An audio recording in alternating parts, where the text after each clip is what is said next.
Nothing is immortal. Time is nothing. It's just a rigid mirror of the human calendar.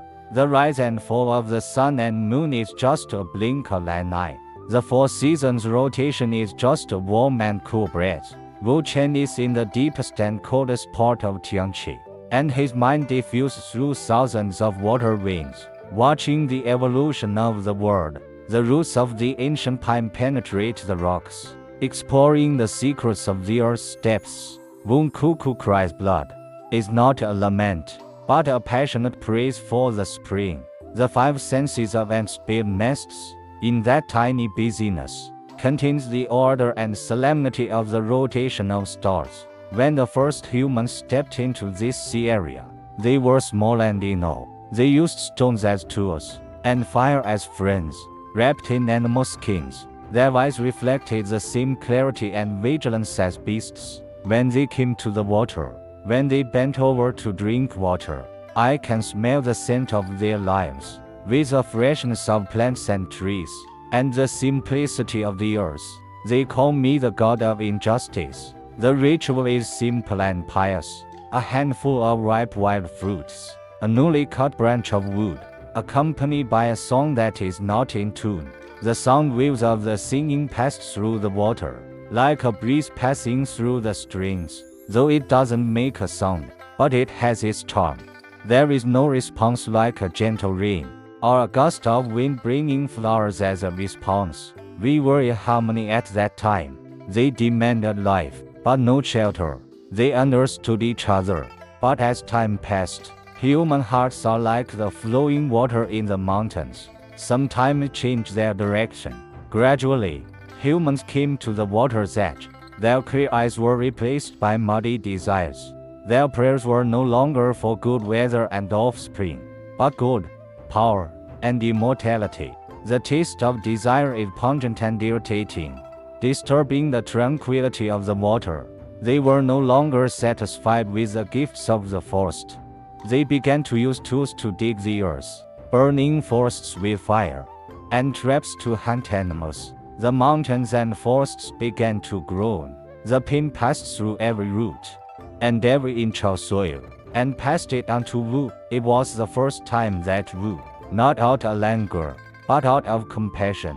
He was a greedy treasure hunter, who believed that there was a divine object, and eating it would grant eternal life. He built a simple wooden raft, and sneaked into the pool on a moonlit night. His heart was beating like a drum, filled with fear of death, and his fanaticism for immortality. He used a long rope with iron hooks to probe into the deep water, and stirred up the pool of starlight. His iron hooks scratched an ignorant and solid spiritual body. It was a ball in the purest and cleanest water, which had been condensed over 10,000 years. There are often spirit fishes on it, absorbing the light of kindness, and can prolong life, but he wanted to plunder it brutally. When the hook touched the jade, what he felt was not a hard entity, but an irresistible suction. The breath of ignorance wound up the iron chain like a vine. He was terrified and wanted to let go, but it was too late. I'm not delirium, but reading him. His memories, his life unfolded like a picture in his ignorant consciousness.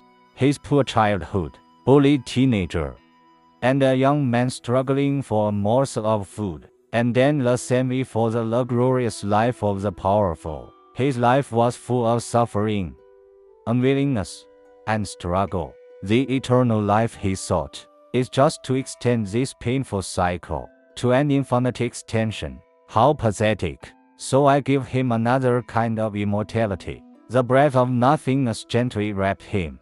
His eyes gradually turned from fear to confusion, and finally returned to peace. His body slowly sank into the water, white silk as thin as hair grew from his skin, growing from his skin, wrapping him into a white cocoon.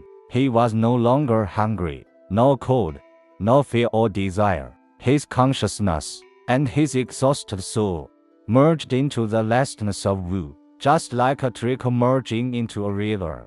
He became part of the mountain and water. He will be with the world forever.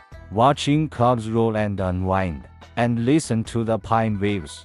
Since then, similar recycling occurred from time to time.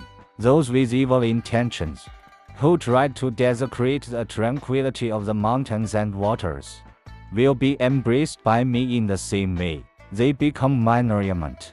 Their vitality feed back to the land they have hurt.